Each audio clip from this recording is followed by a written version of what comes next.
من يهده الله فلا مضل له ومن يضلل فلا هادي له وأشهد أن لا إله إلا الله وحده لا شريك له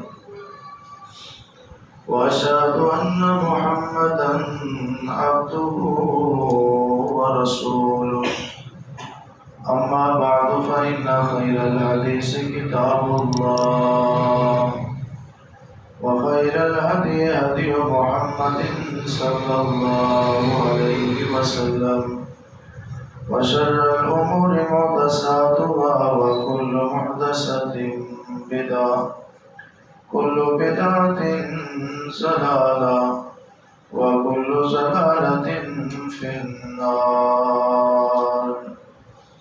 اللهم صل على محمد وعلى آل محمد كما صليت على إبراهيم وعلى آل إبراهيم إنك حميد مجيد.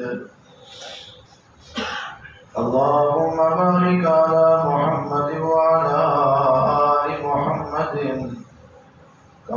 كما باركت على إبراهيم وعلى آل إبراهيم إنك حميد مجيد. أعوذ بالله السميع العليم من الشيطان الرجيم. بسم الله الرحمن الرحيم. النبي أولى بالمؤمنين من أنفسهم وأزواجه أمهاتهم. وقال الله تبارك وتعالى في مقام آخر وقال الرسول يا رب إن قوم اتخذوا هذا القرآن مهجورا.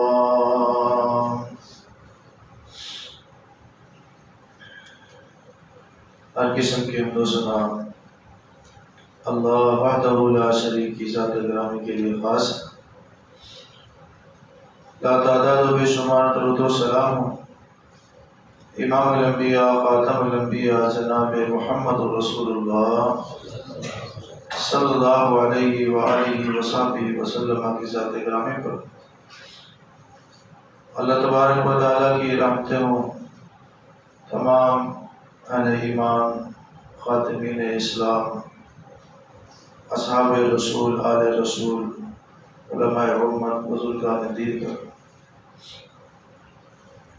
واجب الحترام معزز سامعین کرام، پچھلے جمعۃ المبارک کے خطبہ میں حقوق مصطفیٰ صلی اللہ علیہ وسلم کے عنوان پر آپ نے گفتگو سنی تھی، جس میں کائنات کے امام، نبیوں کے سردار، ختم نبوت کے تاجدار امام الانبیاء جناب محمد مصطفیٰ صلی اللہ علیہ وآلہ وصحبہ وسلم کے امت پر جو 11 حقوق ہیں، ان میں سے 5 حقوق کے بارے میں آپ کو بتایا تھا قرآن و سنت کی روشنی میں.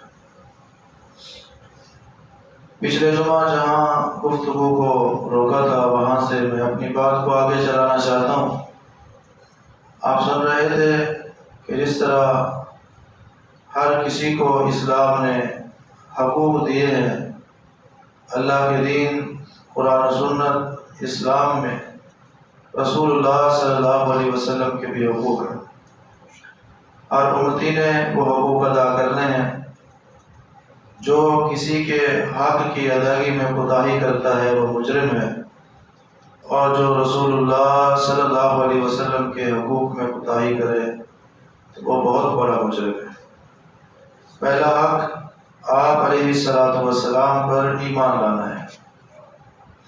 آپ کو اللہ کا بندہ اور اللہ کا رسول ماننا ہے.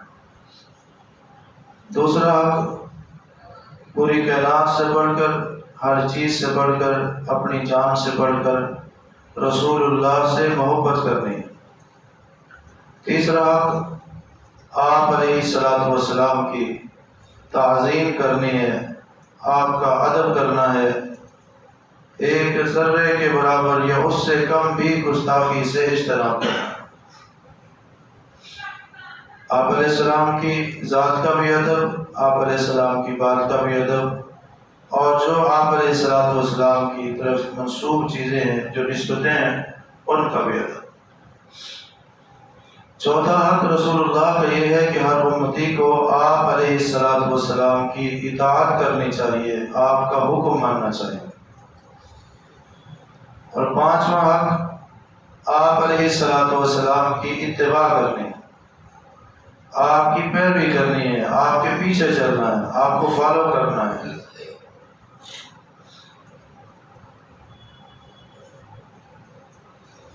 جو بندہ رسول کریم صلی اللہ علیہ وسلم کی اتباع میں زندگی گزارتا ہے، دنیا میں اسے اللہ رب العالمین کی محبت نصیب ہوتی ہے۔ قل ان کنتم تحبون اللہ فاتبعونی یحببکم اللہ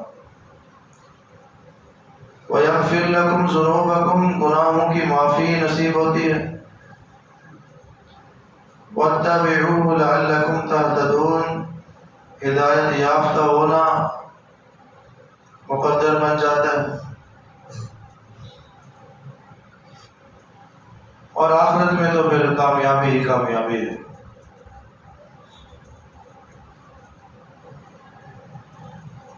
جس عمل میں رسول اللہ صلی اللہ علیہ وسلم کی اتباع نے، آپ کی پیروی نے، بظاہر وہ عمل کتنا عظیم الشان کیوں نہ نظر آئے، خوبصورت کیوں نہ نظر آئے، رسول اللہ کی اتباع نہیں ہے تو وہ عمل اللہ کے ہاں مقبول نہیں ہے،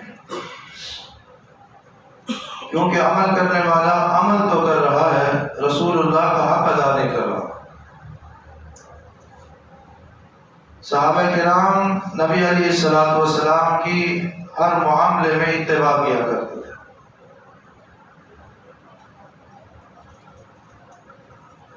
دین ہو، دنیا ہو، اخلاق ہو، کاروبار ہو، معیشت ہو، معاشرت ہو، رسول اللہ کی پیروی کرتے۔ اور پھر ان کے سامنے جب اللہ کے پیغمبر کا طریقہ آ جاتا تھا، اس کے مقابلے میں وہ کسی اور طریقے کو کوئی ترجیح نہیں دیتے تھے، کیونکہ آپ علیہ السلام ہر خطبے میں یہ ارشاد فرمایا کرتے تھے، اما بعد فإن خیر الحدیث کتاب اللہ، بہترین بات اللہ کی کتاب ہے، بہترین کلام اللہ کی کتاب کلام اللہ ہے۔ وخیر الہدی ہدی محمد صلی اللہ علیہ وسلم، اور سب سے بہترین طریقہ محمد رسول اللہ صلی اللہ علیہ وسلم کا طریقہ ہے، سب سے بہترین راستہ رسول اللہ کا راستہ۔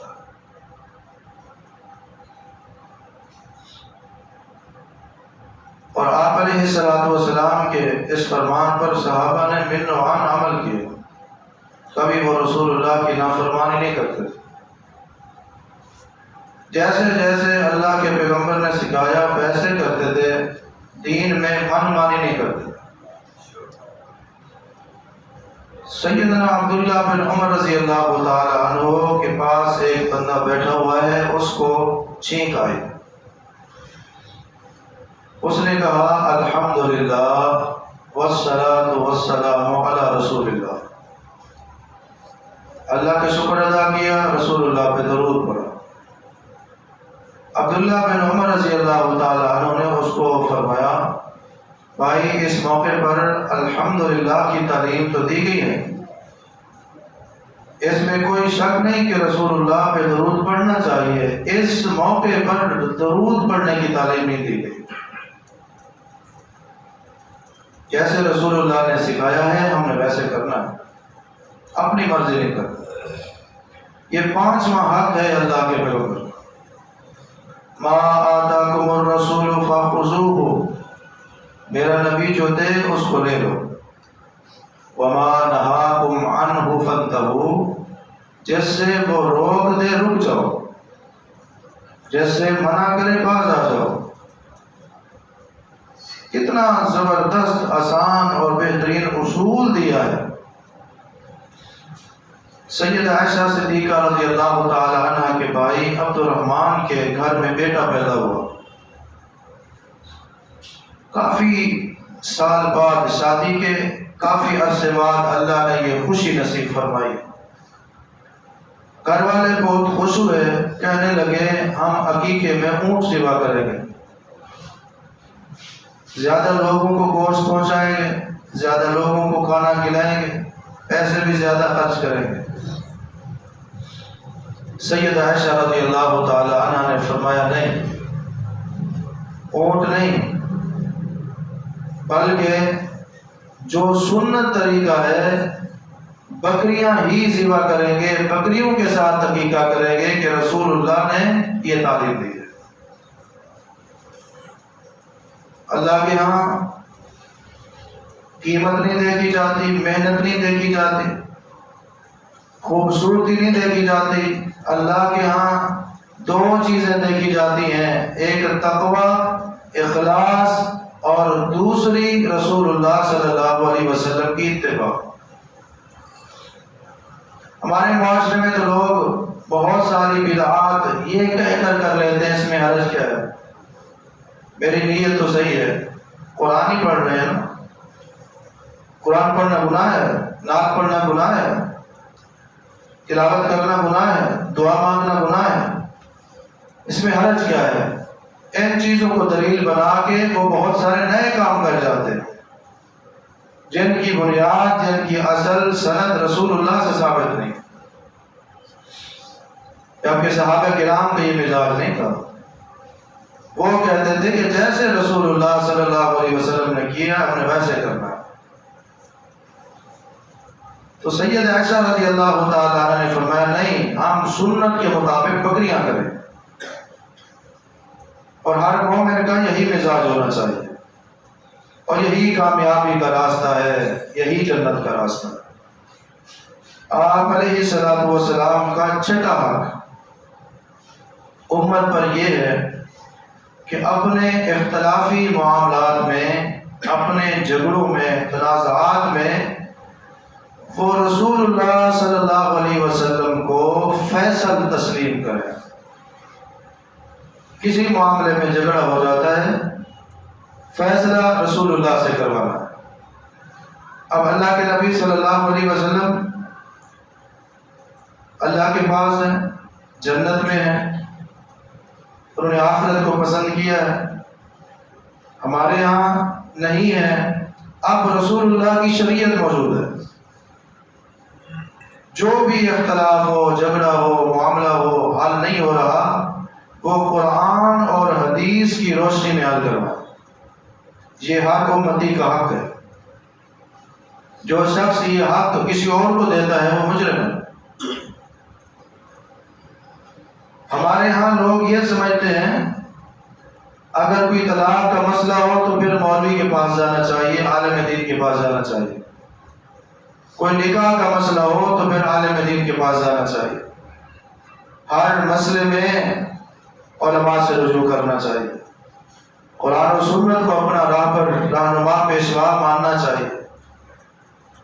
قرآن کریم میں اللہ رب العالمین نے ان لوگوں کے بارے میں واضح طور پہ فرما دیا جو اپنے اختلافی معاملات میں رسول اللہ کو اپنا فیصل نہیں مانتے، یا فیصل تو مانتے ہیں لیکن آپ علیہ السلام کے فیصلے کو صدق کے دل سے تسلیم نہیں کرتے۔ فرمایا فَإِن تَنَازَعْتُمْ فِي شَيْءٍ فَرُدُّوهُ إِلَى اللَّهِ وَالرَّسُولِ إِن كُنتُمْ تُؤْمِنُونَ بِاللَّهِ وَالْيَوْمِ الْآخِرِ۔ رب العالمین نے فرمایا اگر تمہارا اللہ پر ایمان ہے، آخرت پر ایمان ہے، اپنے تنازعات میں، اپنے اختلافات میں، اپنے جھگڑوں میں، اپنے مسائل میں تم حل تلاش کرنا چاہتے ہو، فَرُدُّوهُ إِلَى اللَّهِ وَالرَّسُولِ، کوئی اختلاف ہو جائے، کوئی جھگڑا ہو جائے، کوئی مسئلہ ہو جائے اس کو اللہ اور اس کے رسول کی طرف لوٹا دو، اللہ اور اس کے رسول کی طرف سے جو فیصلہ ہے اس کو پھر بن و تسلیم بھی کرنا۔ رسول اللہ صلی اللہ علیہ وسلم نے دو آدمیوں کے درمیان فیصلہ فرما دیا، دونوں کی بات سننے کے بعد رسول اللہ نے فیصلہ فرمایا، اور میں سے ایک آدمی جو اوپر سے مسلمان تھا، دل سے مکمل کامل مومن نہیں تھا، اس نے کہا یہ جو فیصلہ رسول اللہ نے کیا ہے یہ ذرا میرے دل کو اچھا نہیں لگ رہا۔ اللہ نے جبرائیل علیہ السلام کو بھیج دیا، فرمایا جاؤ میرے محبوب کے اوپر یہ آیات نازل فرما دو۔ اعلان فرمایا فلا وربک لا یؤمنون حتی یحکموک فیما شجر بینہم۔ اے میرے محبوب رب العالمین نے فرمایا ہے کہ تیرے رب کی قسم میں اٹھاتا ہوں، لا یؤمنون، وہ مومن نہیں ہے، وہ مسلمان نہیں ہے، حتی یحکموک فیما شجر بینہم، یہاں تک کہ اپنے اختلافات میں، اپنے جھگڑوں میں آپ کو فیصل تسلیم نہ کرے۔ ثم لا یجدوا فی انفسہم حرجا مما قضیت، پھر اس کے بعد جو فیصلہ آپ ان کے لیے کر دیں اپنے دلوں میں کوئی تنگی محسوس نہ کریں، وَيُسَلِّمُوا تَسْلِيمًا، صدقے دل سے اس کو تسلیم کریں، تب مومن ہے۔ یہ رسول اللہ کا حق ہے۔ مسئلہ طلاق کا ہو، مسئلہ تجارت کا ہو، لین دین کا ہو، کاروبار کا ہو، کسی کا حق رسائی کا ہو، کوئی بھی مسئلہ ہو، قرآن و سنت کے عالم کے پاس جائیں، قرآن و سنت کی روشنی میں آپ فیصلہ کروائیں، پھر رسول اللہ کی شریعت کے مطابق جو فیصلہ آئے اس کو صدق کے دل کے ساتھ تسلیم کریں۔ آج لوگ دیکھتے ہیں کہ اگر عالم دین کے پاس جائیں گے تو فیصلہ تو ہمارے خلاف آئے گا، لہذا کسی اور جگہ جائیں جہاں فیصلہ ہمارے حق میں ہو جائے۔ اور بعض لوگ جھوٹی گواہیاں، جھوٹی تحریریں، جھوٹے الزامات کے ذریعے قاضی کے پاس جا کر فیصلہ اپنے حق میں کروا لیتے ہیں اور سمجھتے ہیں جی کورٹ نے ہمارے حق میں فیصلہ دیا ہے لہذا ہمارا حق بنتا ہے، ہم سچے۔ رسول اللہ صلی اللہ علیہ وسلم کے پاس لوگ آتے ہیں اپنے معاملات لے کر، اللہ کے نبی ان کا فیصلہ فرما دیتے ہیں۔ آپ علیہ الصلوۃ والسلام نے فرمایا بعض اوقات ایسے ہوتا ہے کہ دو بندے آتے ہیں اپنا جھگڑا لے کر، ایک آدمی طبیعت کے لحاظ سے بڑا سادہ ہوتا ہے، وہ زیادہ گفتگو نہیں کر سکتا، دوسرا بندہ زبان کی تیزی کی وجہ سے، چرب لسانی کی وجہ سے دلائل اس انداز میں دیتا ہے کہ وہ فیصلہ اپنے آپ میں کروا لیتا ہے۔ آپ علیہ السلام نے فرمایا تم حقیقت کو جانتے ہو تمہارا حق ہے یا نہیں ہے؟ اگر کوئی بندہ اپنی زبان کی تیزی کی وجہ سے، اپنی چرب لسانی کی وجہ سے اپنے حق میں فیصلہ کروا لیتا ہے، وہ یہ نہ سمجھے کہ وہ چیز اس کے لیے حلال اور جائز ہو گئی، بلکہ وہ یوں سمجھے کہ میں اس کو جہنم کی آگ کا انگارہ دے رہا ہوں، ٹکڑا دے رہا ہوں۔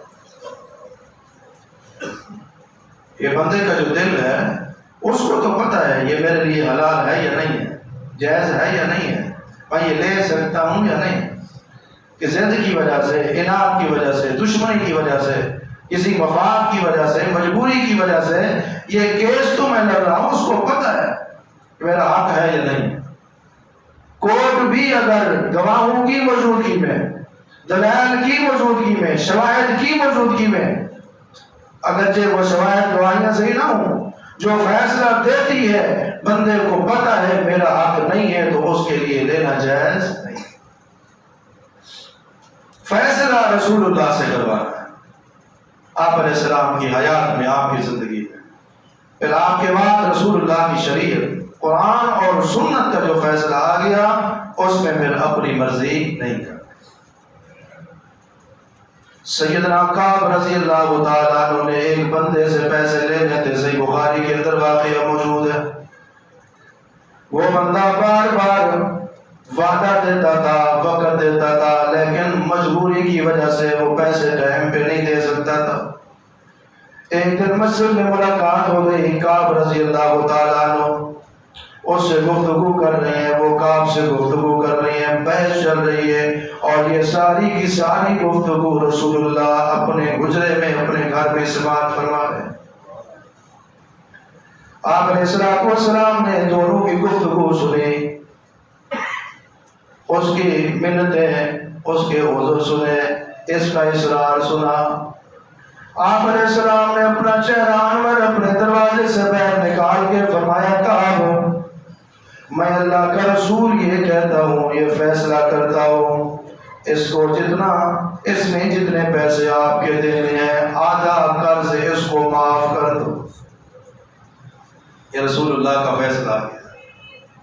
اور آج کا مسلمان ہوتا وہ کہتا ہے، یا رسول اللہ آپ بات پوری تو سن لیں، آپ اچھی طرح مجھے سنیں تو صحیح، اس نے مجھے کتنے دھوکے دیے، اس نے میرے ساتھ فراڈ کیا، وعدہ خلافی کی، یہ کیا وہ کیا، اور رقم تو میری اپنی ہے نہیں، یہ تو میری بیوی کی ہے، یہ فلاں فلاں کی، اتنے پارٹنر ہیں، یہ مسئلہ ہے، اگرچہ مگرچہ چونکہ چنانچہ، ادھر سے ادھر سے نہیں۔ سیدنا کعب رضی اللہ تعالیٰ عنہ ایک لحظہ بھی نہیں رکتے، فوراً کہتے ہیں، قد فعلت یا رسول اللہ، ہو گیا۔ اس کا دوسرا معنی علماء نے یہ کیا ہے، یا رسول اللہ آپ نے اپنی زبان مبارک سے جب یہ فیصلہ ارشاد فرمایا، آپ کے الفاظ ختم بعد میں ہوئے، میں نے اس فیصلے کو پہلے مان لیا۔ مصور کینچ وہ نقشہ کہ جس میں یہ صفائی ہو، ادھر فیصلہ محمدی ہو، ادھر گردن جھکائی ہو۔ یہ چھٹا حق ہے رسول اللہ صلی اللہ علیہ وسلم سے فیصلہ کروانا ہے، پھر آپ علیہ السلام کی شریعت، آپ کی سنت، آپ کے فرمان سے جو فیصلہ آئے اس کو صدق کے دل سے تسلیم کرنا۔ پھر یہ نہیں کہنا کہ بیوی نہیں مانتی، رشتہ دار نہیں مانتے، دوست نہیں مانتے، تو میں بھی ابھی اس پوزیشن میں نہیں ہوں، نہیں، فوراً ماننا ہے۔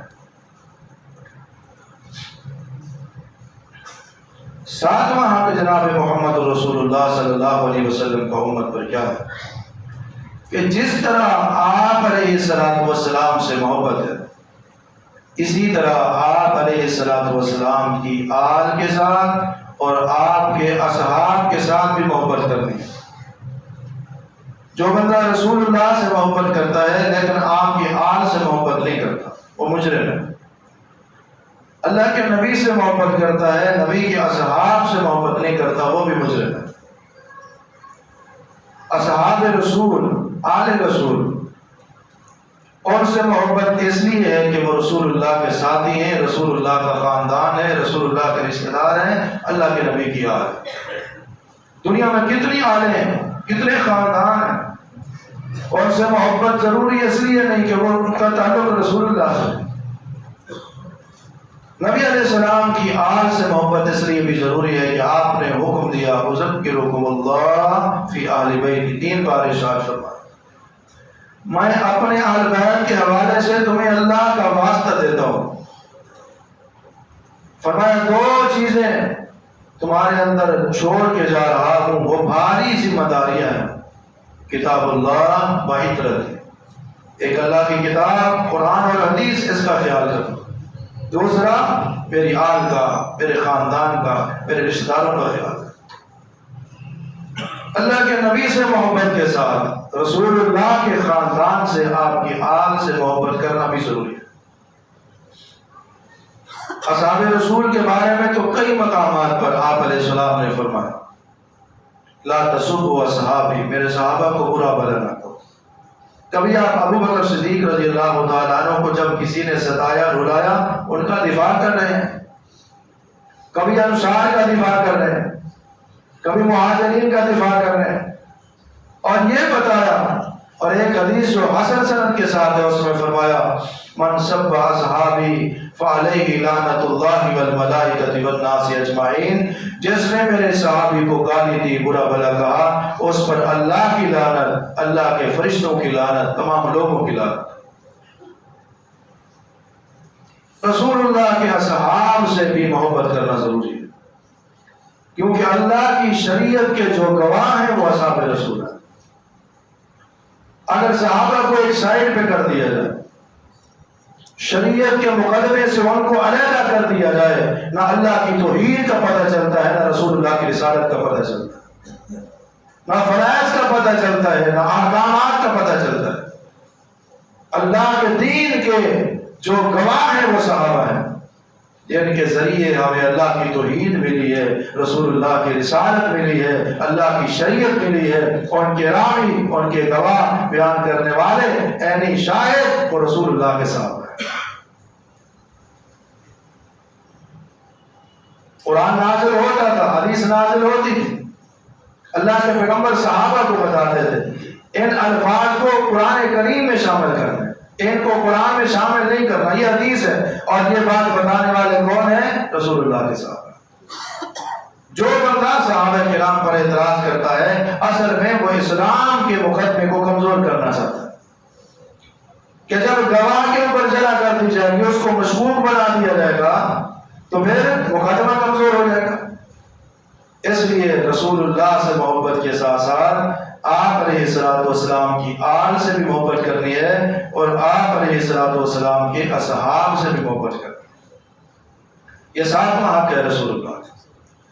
8واں حق اللہ کے پیغمبر علیہ السلام کا یہ ہے کہ آپ علیہ الصلوۃ والسلام کا دفاع کرنا ہے اور آپ کے ساتھ وفا کرنی ہے۔ کبھی بھی اللہ کے پیغمبر علیہ الصلوۃ والسلام کی نعوذ باللہ تنقیص ہوتی ہے، گستاخی ہوتی ہے، حرمت رسول کے لیے جان بھی قربان کی جا سکتی، مال بھی قربان کیا جا سکتا ہے۔ ایک نہیں بے شمار مثالیں ہیں جب رسول اللہ کی عزت کا معاملہ آیا، آپ کی حرمت کا معاملہ آیا، آپ علیہ الصلوۃ والسلام کے صحابہ نے جانوں کی قربانی کی، مال قربان کر دیا، پھر پیچھے مڑ کے نہیں دیکھا کہ اب میری بیوی ہے، اب یہ میرا بھائی ہے، یہ میرا والد ہے، یہ والدہ ہے۔ رسول اللہ کے معاملے میں کمپرومائز نہیں۔ ایک قصہ بنایا ہوا ہے کہ ایک عورت تھی جو رسول اللہ صلی اللہ علیہ وسلم جب اس کے گھر کے پاس سے گزرتے تھے تو وہ عورت کوڑا لے کے کھڑی ہوتی تھی چھت پہ، اور آپ علیہ الصلوۃ والسلام کے سر کے اوپر ڈالا کرتی، روزانہ ایسے کرتی تھی۔ آپ علیہ السلام وہاں سے تشریف لے جاتے تھے۔ ایک دن آپ آئے اور آپ نے دیکھا کہ اس عورت نے کوڑا نہیں پھینکا، تو آپ نے پتہ کروایا وہ خاتون گھر میں بیمار تھی۔ آپ علیہ السلام نے اس کی تیمارداری کی، اس کے لیے پانی بھر کے دیا، اس کی خدمت کی۔ اس نے کہا میں جس کے ساتھ بس سلوکی کرتی ہوں وہ اتنے اخلاق والے نبی ہیں، لہذا میں مسلمان ہوتی ہوں۔ یہ قصہ ہے، کہانی ہے، کسی صحیح سند کے ساتھ اس کا ثبوت نہیں۔ ایک آدمی آیا، اس نے کہا یا محمد، صحیح مسلم کی حدیث ہے، صحابی رسول نے اس کے سینے پہ مکہ مارا، کہا تجھے تمیز نہیں ہے رسول اللہ سے اس طرح بات کرتے ہیں؟ تو یہ کیسے ہو سکتا ہے کہ لوگ رسول اللہ کے اوپر کوڑا پھینکتے، نعوذ باللہ، اور صحابہ دیکھتے رہتے؟ یہ کیسے ہو سکتا ہے؟ وہ رسول اللہ کا دفاع کرتے۔ لہٰذا یہ کہانیاں ہیں، کتابوں میں موجود ہیں، نصاب میں لکھی گئی ہیں، ممبروں پہ یہاں پہ بیان ہوتی ہیں، لیکن یہ حقیقت نہیں ہے۔ اور اللہ نے اپنے نبی کا دفاع کیا، حفاظت کی ہے، نبی اللہ کی حفاظت میں۔ اور پیغمبر وہ اس طرح بھی نہیں ہوتا کہ لوگ اس کے ساتھ کس قدر سلوک کریں۔ اور کائنات میں سب سے زیادہ اللہ کے بعد معزز ترین انسان، ہاں پیغمبروں کے اوپر آزمائشیں آئیں، رسول اللہ صلی اللہ علیہ وسلم جنگ میں نوجوان ہوئے، لیکن اس میں صحابہ نے دفاع بھی کیا، اس کے باوجود ہو گئے۔ یہاں تو کہانی کچھ اور ہوتی ہے۔ بہرحال رسول اللہ صلی اللہ علیہ وسلم کا دفاع کرنا اور آپ علیہ السلام کے ساتھ وفا کرنی، حالات کیسے بھی ہوں، بدحالی ہے، بد امنی ہے، فتنوں کا دور ہے، کھانے کے لیے نہیں، رہنے کے لیے نہیں، زندگی گزارنا مشکل ہے، رسول اللہ کے دین کو نہیں چھوڑنا۔ کچھ بھی ہو جائے رسول اللہ سے وفا کریں، یہ آپ علیہ السلام کا 8واں حق ہے۔ اللہ کے نبی صلی اللہ علیہ وسلم کا 9واں حق کیا ہے؟ 9واں حق یہ ہے کہ 2 چیزیں اللہ کے نبی صلی اللہ علیہ وسلم جب دنیا سے جانے لگے تو آپ نے دی۔ فرمایا ترکت فیکم امرین لن تضلوا ما تمسکتم بہما کتاب اللہ و سنت نبی۔ دو چیزیں چھوڑ کے جا رہا ہوں، جب تک ان کو مضبوطی سے پکڑے رکھو گے دنیا کی کوئی طاقت تمہیں گمراہ نہیں کر سکتی۔ ایک اللہ کی کتاب ہے، دوسری رسول اللہ کی سنت ہے۔ عقیدہ ہو، عمل ہو، طریقہ ہو، عبادات، اخلاقیات، ذکر اذکار، درود شریف، استغفار، سب کچھ ادھر سے لینا ہے۔ اور جب تک امت عقائد، اعمال، عبادات اور طریقے، خوشی، غمی، معاملات قرآن اور حدیث سے لیتی تھی تو وہ حق پر تھی، حقیقت پر تھی، ہدایت پر تھی۔ جب لوگوں نے اپنی بستیاں بنا لی، اپنی ہستیاں بنا لی، اپنی گدیاں بنا لی، اپنے رہبر بنا لیے، اپنے رہنما بنا لیے، اپنے بزرگ، اپنے وڈیرے بنا لیے، اپنے پیر و مرشد بنا لیے، قرآن و سنت کو چھوڑ دیا، طریقے اپنے، سلیقے اپنے، عبادات اپنی، گدیاں اپنی، بستیاں اپنی، ہستیاں اپنی، وہ گمراہ ہو گئے۔ گارنٹی دی ہے لن تضلوا، قرآن اور حدیث، کتاب اللہ، سنت رسول کو مضبوطی سے تھامو، لن تضلوا، کبھی گمراہ نہیں ہو سکتے۔ رسول اللہ صلی اللہ علیہ وسلم کا 10واں حق یہ ہے کہ آپ علیہ السلام کی نبوت پر ایمان لانے کے ساتھ ساتھ آپ کی ختم نبوت پر ایمان لانا۔ ہر نبی کو اللہ نے ایک تاج بنایا نبوت کا، ہمارے نبی کو اللہ نے 2 تاج بنائے، ایک نبوت کا، دوسرا ختم نبوت۔ ما كان محمد ابا احد من رجالكم ولكن رسول الله وخاتم النبيين۔ اللہ نے فرمایا خاتم النبیین ہے، آخری نبی، جن کے بعد اور نبی نہیں۔ بعد میں کہتے ہیں خاتم کا مطلب یہ ہے، اصل میں خاتم ہے، اصل میں خاتم ہے، اس کا معنی یہ بھی ہے وہ بھی ہے۔ رسول اللہ نے اس کا معنی بتایا، ابو داؤد کے حدیث ہے، فرمایا انا خاتم النبیین لا نبی بعدی، میں خاتم النبیین ہوں۔ اس کا مطلب کیا ہے کہ میرے بعد کوئی نیا نبی نہیں آئے۔ آپ علیہ السلام کی نبوت کے ساتھ ختم نبوت پر بھی ایمان لانا ہے۔ یہ 10واں حق ہے رسول اللہ کا۔ اس نے یہ ادا نہیں کیا، ذلی، بروزی، چھوٹا، تابع، فلاں فلاں نبی ہو سکتا ہے، گمراہ ہو گیا، اور اس نے رسول اللہ کا حق پامال کیا۔ آخری اور 11واں حق یہ ہے کہ امتی کو کثرت کے ساتھ رسول اللہ پہ درود پڑھنا ہے۔ نماز میں تو فکس ہے، لازمی ہے، اس کے بغیر نماز نہیں ہے۔ اس کے علاوہ علیحدہ اسپیشل ٹائم نکالنا، اور اس اسپیشل ٹائم اس نیت سے کہ اس اپنے وقت میں صرف رسول اللہ پہ درود بھیجوں۔ اس طرح عمل کرنے والے بہت کم ہیں۔ نماز میں تو پڑھنا ہے، بعد میں خصوصی طور پر یہ اہتمام ہے، 100 بار پڑھنا، 200 بار پڑھنا، 1000 بار پڑھنا، 5000 بار پڑھنا، کثرت کے ساتھ پڑھنا۔ آپ علیہ السلام نے فرمایا ان اول الناس بی یوم القیامہ، قیامت والے دن سب سے زیادہ میرے نزدیک وہ لوگ ہوں گے اکثرہم علیہ صلاۃً، جو میرے اوپر زیادہ درود پڑھتے ہیں۔ جو ایک مرتبہ رسول اللہ پہ درود پڑھتا ہے، اللہ 10 بار اس کے اوپر رحمت نازل فرماتا ہے، 10 گناہ مٹا دیتا ہے، 10 درجات بلند فرما دیتا ہے، 10 نیکیوں کا تحفہ عطا فرما دیتا ہے۔ اور ایک حدیث ایمان کو تازہ کرنے والے کعب رضی اللہ تعالیٰ عنہ رسول اللہ کی خدمت میں حاضر ہوئے، یا رسول اللہ میں دعا مانگتا ہوں، اس میں کتنی دیر میں درود پڑھوں اور کتنی دیر دعا مانگوں؟ آپ نے فرمایا کہ اس میں درود بھی پڑھ، دعا بھی مانگ۔ یا رسول اللہ ایک حصہ درود پڑھوں، 3 حصے دعا مانگوں، ٹھیک ہے؟ فرمایا ٹھیک ہے، ان زدت فہو خیر لک، اگر درود کو بڑھا دے تو تیرے لیے بہتر ہے۔ یا رسول اللہ 3 حصے کر لوں، 2 حصے دعا مانگوں گا، 1 حصہ درود پڑھوں گا۔ فرمایا ٹھیک ہے، زیادہ کر لے تو بہتر ہے۔ یا رسول اللہ ہاف آف کر لیتا ہوں، آدھی دیر دعا مانگوں گا، آدھی دیر درود پڑھوں گا۔ فرمایا یہ بھی ٹھیک ہے، اگر زیادہ کر دے تو تیرے لیے بہتر ہے۔ یا رسول اللہ پھر ایسے نہ کروں، دعا چھوڑ دیتا ہوں، صرف درود ہی پڑھوں گا۔ آپ نے فرمایا اذن تغفر ہمک ویغفر لک ذنبک، اگر ایسے کرے گا تو سن، پھر تجھے مانگنے کی ضرورت نہیں، پھر آٹومیٹکلی تیری پریشانیاں رب دور کرتا چلا جائے گا، تیرے گناہوں کو مٹاتا چلا جائے گا۔ یہ 11واں حق ہے رسول اللہ صلی اللہ علیہ وسلم کا کہ امتی کو مرد ہو یا عورت ہو کثرت کے ساتھ رسول اللہ پہ درود پڑھنا ہے۔ اللہ سے دعا ہے کہ اللہ رب العالمین ہم سب کو یہ 11 حقوق صحیح انداز میں ادا کرنے کی توفیق عطا فرمائے، تاکہ قیامت والے دن ہم رسول اللہ کے مجرمین میں شامل نہ ہوں، بلکہ جن کے حق میں رسول اللہ سفارش کریں گے، شفاعت کریں گے، اللہ ہمیں ان کا ساتھ نصیب فرمائے۔ وآخر دعوانا الحمدللہ۔